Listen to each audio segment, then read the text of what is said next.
One thing that's always going to happen in your life is change. Change is inevitable. But we as humans, what we're looking forward to is transformation. And we're right about that because transformations are powerful. It's kind of like a caterpillar. When I was younger, I saw a caterpillar, and this caterpillar was just squirming on a plant, and it just kept eating and eating and eating and eating. And I was like so fascinated, like, why does it eat so much?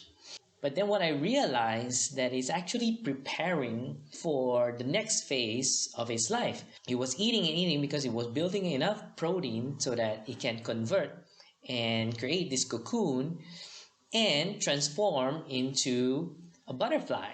And that's the transformation that we're talking about. You know, it's like a paradigm shift. So paradigm shift was actually first coined by Thomas Kuhn. So he said, when does paradigm shift happen? So Thomas Kuhn said, when the dominant way of thinking under which normal science operates is rendered incompatible with the new phenomena.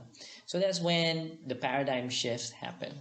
So I remember in 2009, during the great financial crisis, do you remember that?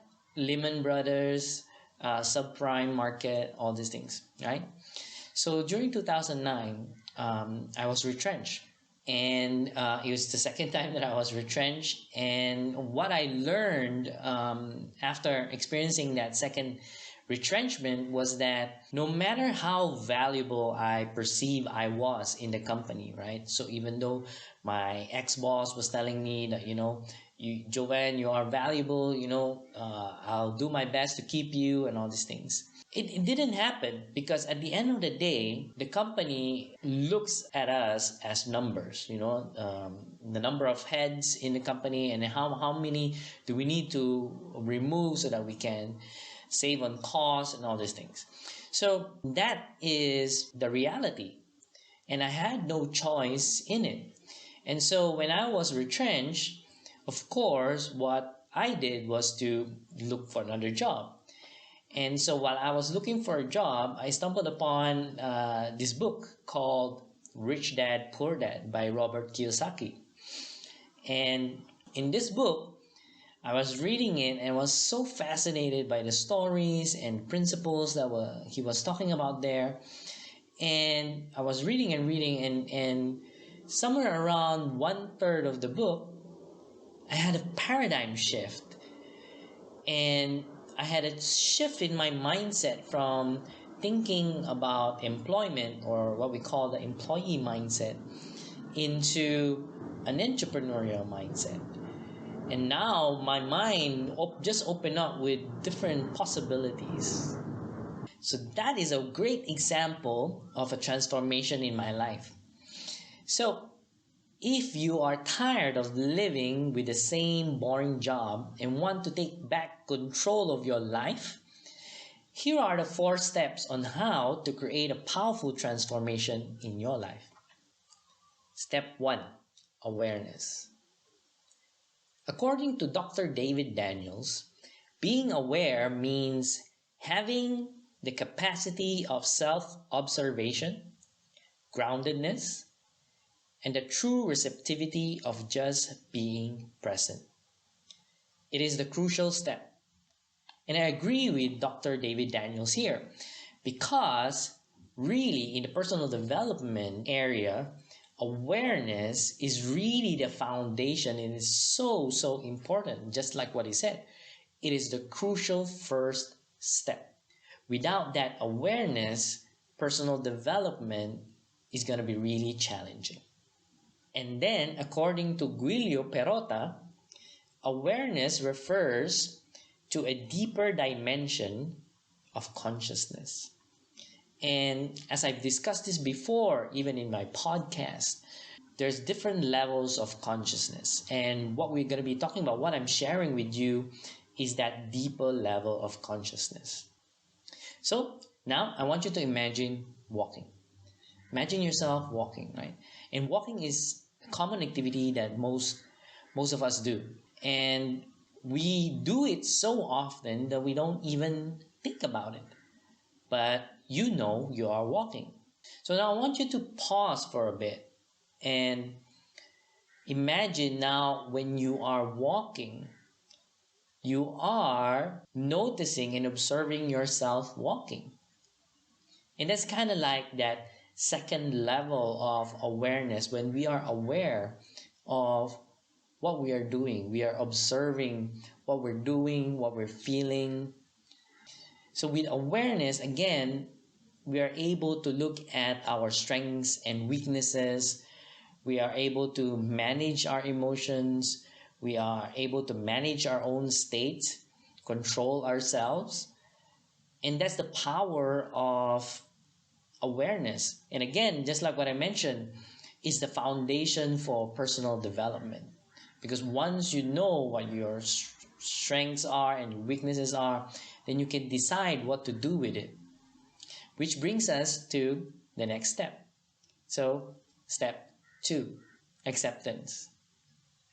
Acceptance, if you look the definition in the dictionary, it won't give justice to what acceptance really is, because acceptance is really a really powerful word and distinction.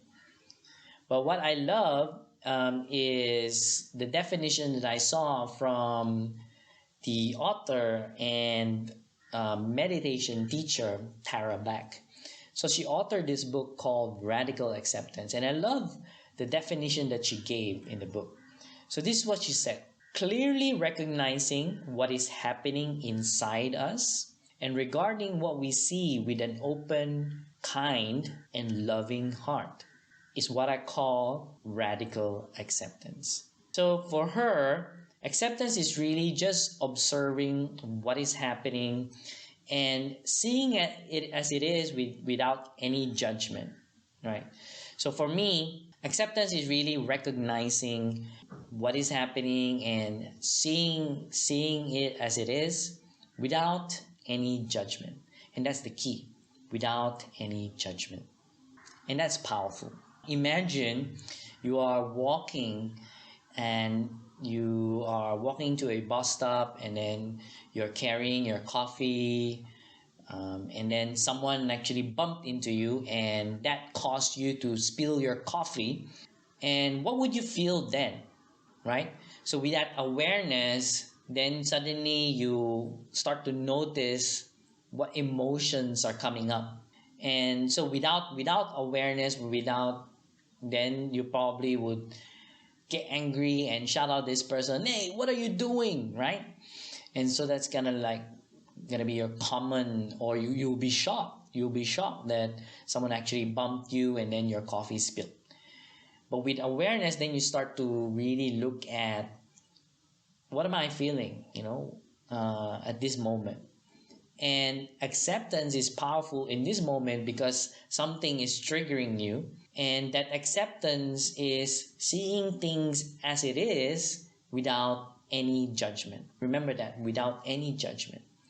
And so if you evaluate it, okay, this person bumped into me, I was walking and then my coffee cup is open and it spilled out. So that is actually what happened, right? That's what happened. And without any judgment, observing, okay, this person, then what happened? Maybe this person is also looking at his phone. And so whose fault is it? We don't know. It's no one's fault. Maybe it's your fault because you didn't put a closed cap into your coffee cup so that it won't spill, even though someone bumps into you. All these things.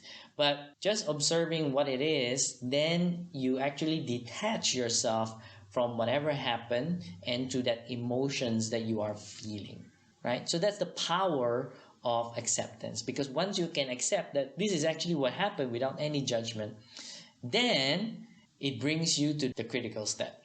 Step 3, action.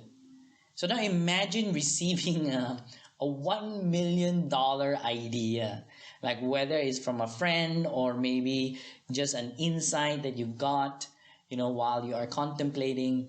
And imagine having that $1 million idea and not doing anything with it.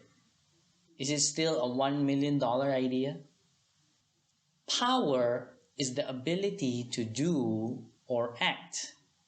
And when we take action, that's when we exercise our power. Action is the key in this whole process. So with that, awareness is a great foundation. Then acceptance brings us closer to that powerful state of taking action. During that year, 2009, after I read Rich Dad, Poor Dad by Robert Kiyosaki, and then I had that paradigm shift in terms of my mindset from that employee mindset to an entrepreneurial mindset, then I started to see a lot of possibilities. Of course, I always had that route of going back to employment, like going back to work, but that's not the only choice that I have now. Now I can start a business and have my parents run it in the Philippines. Then I can also invest some money in other people's businesses. Then I can also maybe start investing in stocks, which I considered at that time. And then lastly, I also contemplated in starting my own business. So there was so many possibilities, so many choices that I had, after that having that awareness, that paradigm shift, and then accepting my situation at that moment. And then from there, I wanted to take action. And the action that I took was I started a business that my parents can run in the Philippines. And then some of the other money that I had, I invested into other people's business. So that is the power of taking action, because without action, nothing will happen as well. That brings us to step 4, adherence. Adherence means commitment to a cause or a belief. So simply put, it's just committing yourself to the process. So once you've taken that action, of course, there's a decision there that you need to commit to long term. And that's what adherence means. And so if you can imagine, if we go back to that caterpillar, so the caterpillar has already started creating its cocoon. So once it starts that process, there's actually no turning back, right? And it's a long, arduous process when it creates its cocoon. And the caterpillar won't say, once it becomes difficult and say, oh, no, I don't want to do this anymore. Then it stops and goes back into being a caterpillar. That doesn't happen at all. So it continues and continues to create that cocoon. And then once it's built, then it transforms inside and comes out as a beautiful butterfly. It's similar to one of my favorite books that I've read, which is called Grit by Angela Duckworth. So according to Angela, based on her research on looking at, what's the common trait of successful people, whether in different fields, different industries, and the one common trait that made them successful is actually grit. And grit is that passion and perseverance to actually commit to a specific activity until you succeed.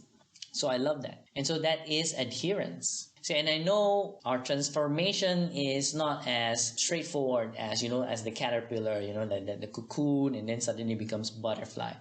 We are more complex beings with very complex minds. But one thing is for sure that I can guarantee you is that if you commit to the process, 100%, you'll get that transformation. Again, let me repeat all the 4 steps into that powerful transformation. The first one is awareness, which is the foundation.